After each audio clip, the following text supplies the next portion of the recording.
sabemos, México declaró la Guerra de Independencia de España el 16 de septiembre de 1810. Y después de un largo tiempo de lucha y sacrificio, en 1822 pasó a convertirse en lo que conocemos como el primer imperio mexicano, bajo el mandato del emperador Agustín de Iturbide.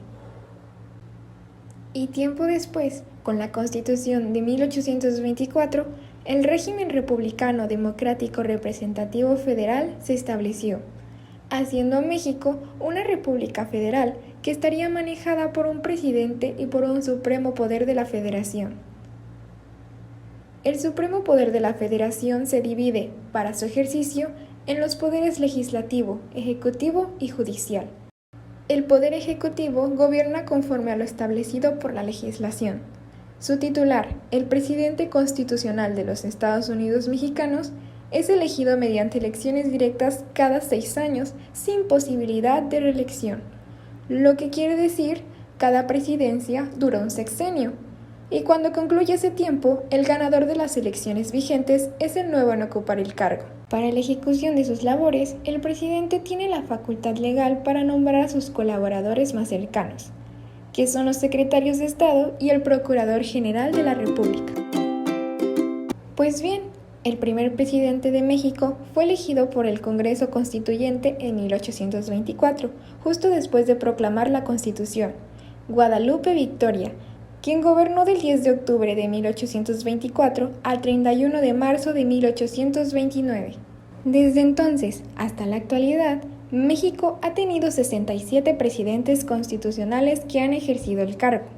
Sin embargo, en este video hablaremos sobre cómo fue el gobierno de 7 presidentes, desde Miguel de la Madrid hasta nuestro actual presidente Andrés Manuel López Obrador.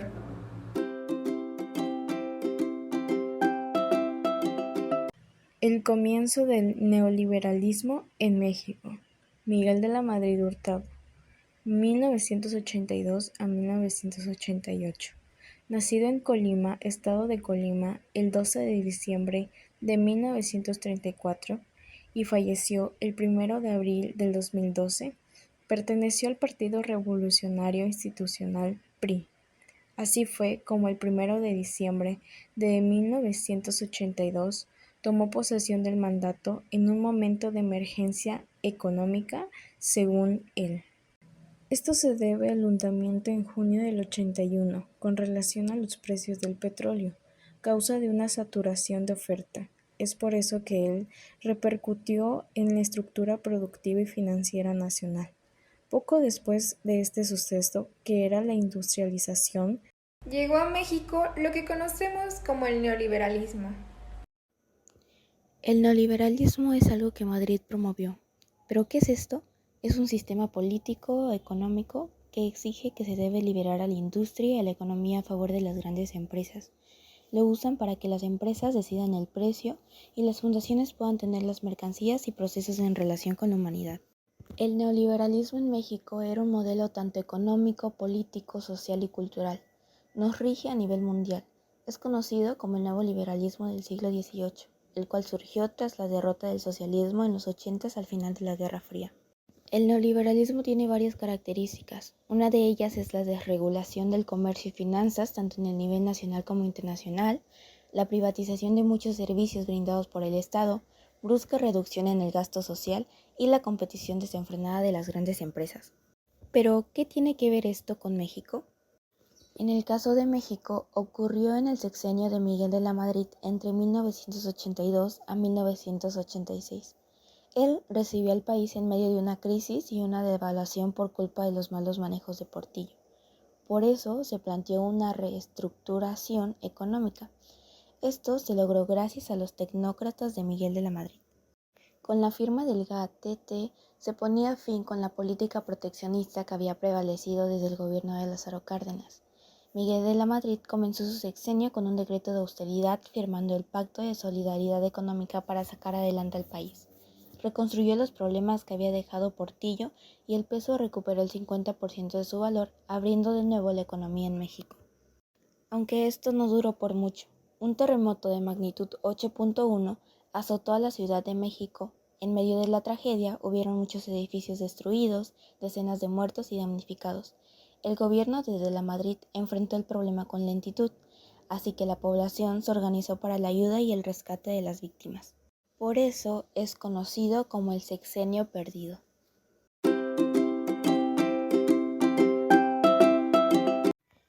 Carlos Salinas de Gortari nació en 1948. Fue el segundo hijo del matrimonio conformado por Raúl Salinas Lozano y Margarita de Gortari. Creció en un entorno cercano a la cultura y al servicio público. Lamentablemente, él y sus hermanos participaron en la muerte de una trabajadora doméstica, quien accidentalmente recibió un tiro de un rifle con el que jugaban. Entre 1972 a 1974, Carlos Salinas estudió en la Universidad de Harvard, donde obtuvo sus maestrías en Administración Pública y Económica Política.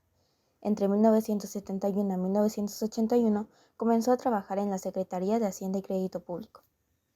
En 1982, de la Madrid puso a Salinas al frente de la Secretaría de Programación y Presupuesto. Fue cuando se empezó a conformar en el gobierno el grupo de los tecnócratas. ¿Qué son los tecnócratas? Bueno, era gente que tenía poca experiencia del poder, pero tenían una formación técnica especializada en las áreas que fueron encomendadas. Ellos presumían de su conocimiento técnico para manejar las variables económicas del país. Salinas estaba entre ellos. Elecciones presidenciales de julio de 1988. El PRI se enfrentó por primera vez a candidatos de oposición fuertes. El primero fue Cuauhtémoc Cárdenas y el segundo Manuel de Jesús Cloutier. En los resultados preliminares el conteo favorecía a Cárdenas, pero por una extraña caída del sistema terminaron por darle el triunfo a Salinas. El 1 de diciembre del mismo año tomó posesión como presidente de México. La carta fuerte de su sexenio fue la económica, como la reducción de la deuda externa que pasó del 63% a solo 22%. Emprendió la privatización de la mayor parte de muchas empresas del gobierno que eran improductivas, siendo una gran carga económica para el país. Este gobierno tuvo ventajas. Por ejemplo, redujo la deuda externa del país a menos de la mitad. Fue pionero en el desarrollo de programas sociales de participación comunitaria con Pronasol destinado a combatir la pobreza del país. Reformó la ley agraria del país y restableció las relaciones diplomáticas con el Vaticano sin perder el Estado laico. Sin embargo, durante su gobierno también hubieron algunas desventajas.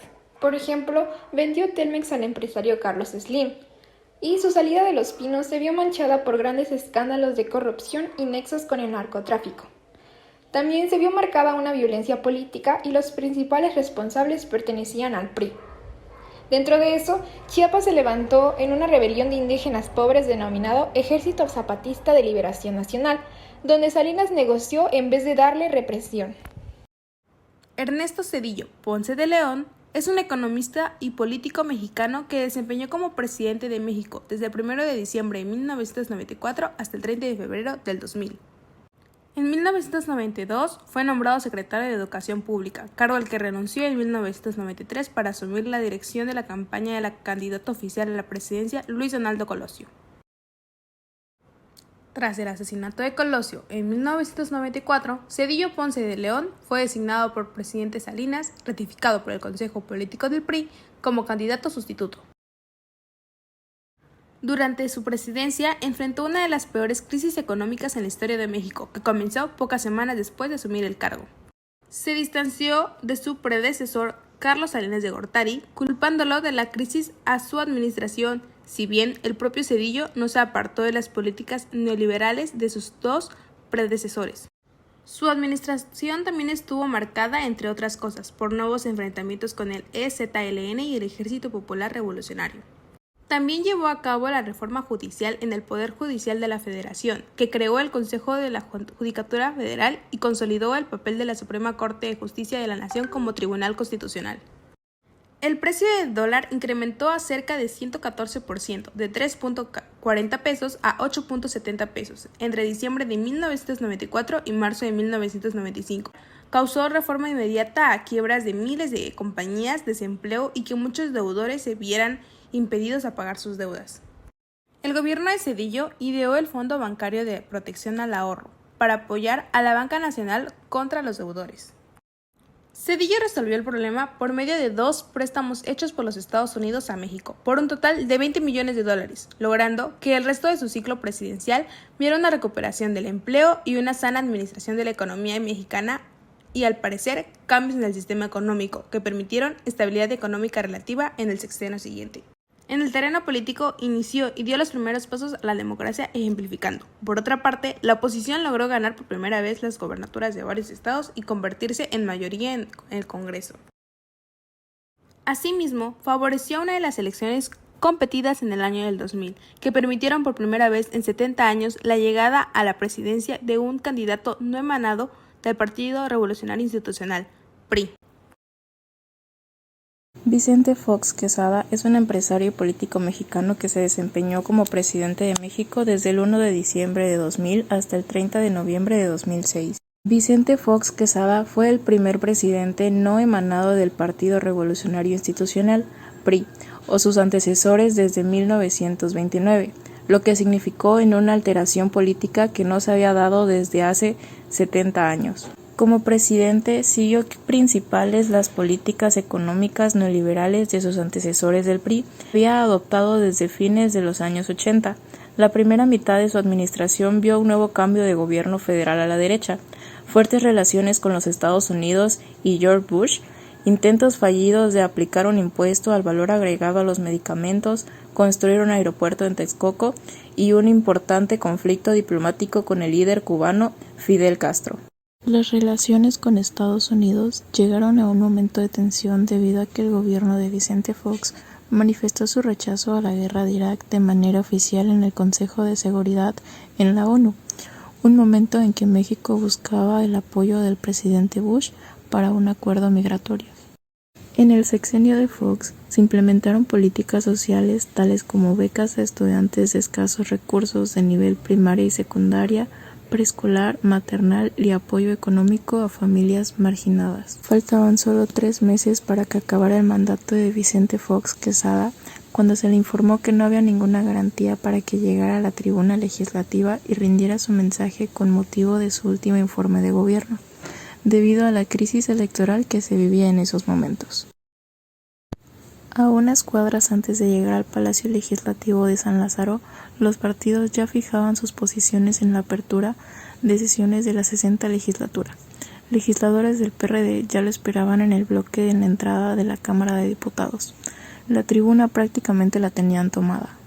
Los legisladores de izquierda ocupaban la mesa directiva del Congreso e impidieron al presidente Vicente Fox leer su último informe ante la Cámara, por lo que optaron por entregar fuertemente custodiado por el ejército y la policía el texto del informe en el vestíbulo de la Cámara de Diputados.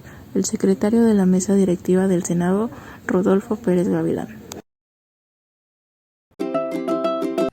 El sexenio más violento, Felipe de Jesús Calderón Hinojosa, 2006 a 2012. Nació en Morelia, Michoacán, en el año 1962. Perteneció al Partido Acción Nacional PAN. Él comenta que de niño repartió volantes y pintó bardas para el PAN. Ahí es donde comenzó su vocación por la política. El sexenio de Calderón representó la segunda presidencia panista, probablemente el periodo recordado como el más violento de los últimos 50 años. Él llega a la presidencia a partir de una elección seriamente cuestionada, lo que de alguna manera condicionó la trama y el final. El proceso electoral de 2006 fue el más competitivo en la historia reciente del país. Reveló varios problemas que tendrían los partidos e instituciones electorales en los siguientes años. Pues Calderón tuvo que asumir la presidencia con una seguridad en el país muy complicada, ya que tenía que hacer frente al control territorial de zonas del país por parte del narcotráfico.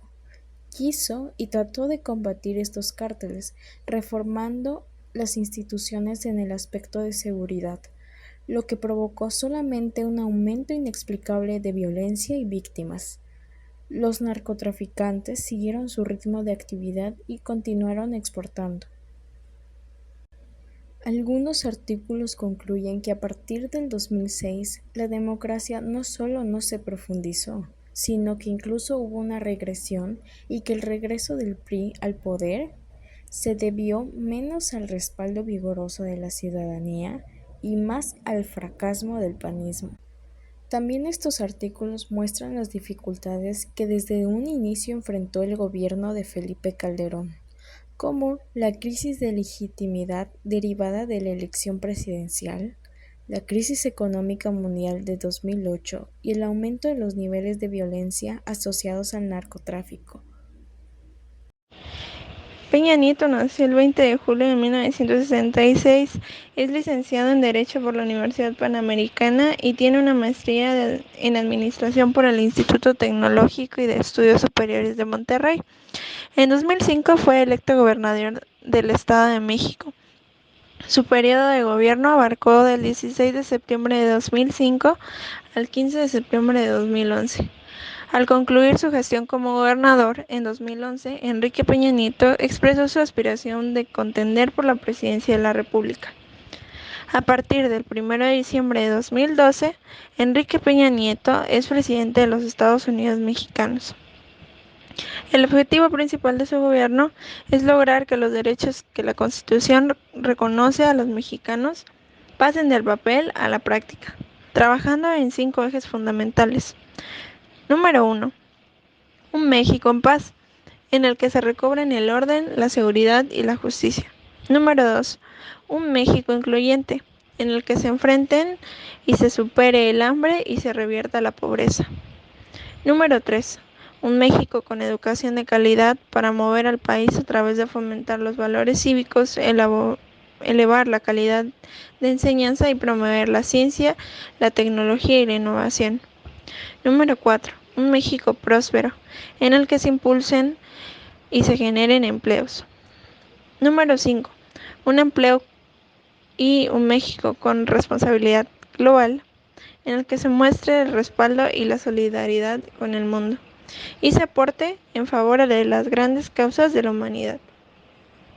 Otro instrumento de la mayor relevancia, impulsado desde el inicio de la administración del licenciado Peña Nieto, es el denominado Pacto por México, que es un acuerdo político, económico y social para impulsar el crecimiento, construir una sociedad de derechos, eliminar prácticas clientelares y disminuir la pobreza y la desigualdad social. El Pacto por México, consensuado con los principales partidos políticos representados en el Congreso de la Unión, establece los siguientes 3 ejes: el fortalecimiento del Estado mexicano. Número 2. La democracia de la economía y la política. 3. La participación ciudadana en el proceso político de las políticas públicas. Adicionalmente, el pacto contiene 5 acuerdos: sociedad de derechos y libertades, crecimiento económico, empleo y competitividad, seguridad y justicia, transparencia, rendición de cuentas y combate a la corrupción y gobernabilidad democrática. Andrés Manuel López Obrador nace en Tepetitán, municipio de Mascopana, Tabasco, en 1953, perteneciente al partido político Morena, Movimiento de Regeneración Nacional. Es licenciado en Ciencias Políticas y Administración Pública por la Universidad Nacional Autónoma de México. En 1976 inicia su carrera política cuando apoya la candidatura del poeta tabasqueño Carlos Pellicer para senador por el estado de Tabasco. AMLO, como se le conoce popularmente, llegó a la presidencia el 1 de diciembre de 2018, con promesas de combatir la corrupción, hacer crecer la economía cuidando de los más pobres y pacificar el país. Al poco tiempo de asumir la presidencia de la República, Obrador declaró que daba inicio a un cambio de régimen. Declaramos formalmente desde Palacio Nacional el fin de la política neoliberal, dijo al clausurar el foro para la elaboración del Plan Nacional de Desarrollo 2019-2024. Prometió entonces que el cambio de régimen llevaría a la regeneración de la vida pública y que serviría de inspiración a otras naciones. A poco más de un año de que termine su mandato, López Obrador ha tenido a bien incluir programas que han mostrado beneficios a buena parte de la población, pero también se ha vuelto inmiscuido en otros temas que lo han señalado fuertemente. Uno de los logros que López Obrador destacó en su tercer informe de gobierno fueron los avances en torno a los programas sociales, como las becas para estudiantes y la pensión para adultos mayores. Hechos en la economía y la política durante el gobierno de Andrés Manuel López Obrador. Los principales indicadores macroeconómicos se han mantenido estables en México desde la llegada de AMLO al poder en diciembre de 2018, con un leve impacto provocado por la pandemia de COVID-19 en 2020. Expertos señalan que un logro de este gobierno es tener una mayor recaudación de impuestos. En noviembre de 2020, el Senado aprobó la reforma impulsada por López Obrador que suprime el fuero constitucional al presidente. Esto es un hecho verdaderamente histórico. No se podía juzgar al presidente en función por cualquier delito, solo por traición a la patria, y esto significaba un fuero. Ahora, con esta iniciativa, se va a poder juzgar al presidente por cualquier delito como cualquier ciudadano. Se termina el fuero, dijo entonces Manuel López Obrador. La tasa de homicidios en México medida por el INEGI se ha mantenido estable y alta durante los años de AMLO en el poder. Es de 29 homicidios cada 100,000 habitantes y de 28 cada 100,000 habitantes en 2021. Así, la tasa de homicidios de México es una de las más altas de América Latina. Solo es superada por El Salvador, Honduras y Venezuela, de acuerdo con datos de la ONU. Gran parte de la violencia en México guarda relación con el narcotráfico. Los críticos del presidente dicen que no ha podido detener las guerras territoriales del crimen organizado que han plagado a México durante gran parte de las últimas 2 décadas. Por último, en este aspecto, la censura se ha visto también presente durante esta presidencia, desapareciendo a periodistas que critican a personas que se encuentran en el poder. En lo que va del 2023, se registran alrededor de 50 asesinatos. La salud durante el gobierno de Andrés Manuel López Obrador. Lo que más marca esta presidencia fue la presencia del COVID-19. El país fue uno de los primeros en gestionar la adquisición de vacunas cuando apenas estas estaban en desarrollo. Desde el inicio de la pandemia en 2020, México ha registrado más de 7 millones de casos y más de 330,000 muertes confirmadas por esta enfermedad. En tanto, un 76,4% de la población ha recibido al menos una dosis de la vacuna contra el COVID-19. Hasta hoy hemos recibido 103 millones de dosis de vacunas Pfizer, Sinovac, Sputnik, AstraZeneca, entre otras, de farmacéuticas y gobiernos extranjeros que han demostrado con hechos su solidaridad con México y con su pueblo. Destacó el apoyo de Cuba, Argentina, Rusia, China, India y Estados Unidos, dijo López Obrador. La infraestructura en el gobierno de Andrés Manuel López Obrador. López Obrador ha impulsado varias obras de infraestructura en el país que se han convertido en insignias de su gobierno y que han generado también algunas polémicas. Por ejemplo, el Aeropuerto Internacional Felipe Ángeles en la Ciudad de México y su construcción ha estado marcada por las controversias por su costo y ubicación. O la construcción del Tren Maya, destinado a los estados del Golfo de México y cuya construcción comenzó en diciembre de 2018. El gobierno espera que este tren permita el desarrollo económico y cultural de esta región a través del comercio, el turismo y el desarrollo sustentable. Pero el proyecto ha recibido críticas por parte de grupos y personas ambientalistas, e incluso de personalidades del espectáculo, que además se han manifestado en contra de la obra y en algunos casos han tramitado amparos para detener la obra hasta que se asegure que su construcción no perjudicará al medio ambiente. Por último, las relaciones exteriores durante el gobierno de Andrés Manuel López Obrador con otros países. Visto por muchos como un líder populista, López Obrador ha tenido una política exterior de cercanía con líderes de izquierda en la región, aunque al mismo tiempo mantuvo una buena relación con Estados Unidos. Y aún así, López Obrador también se ha mostrado cercano a Rusia en el contexto de la guerra de Ucrania. En pocas palabras, la relación que ha tenido México con otros países durante la presidencia ha sido buena. Muchas gracias por ver este video. Esperamos que les haya servido de mucho conocer la información sobre las presidencias que hubieron desde Miguel de la Madrid hasta nuestro actual presidente, Andrés Manuel López Obrador.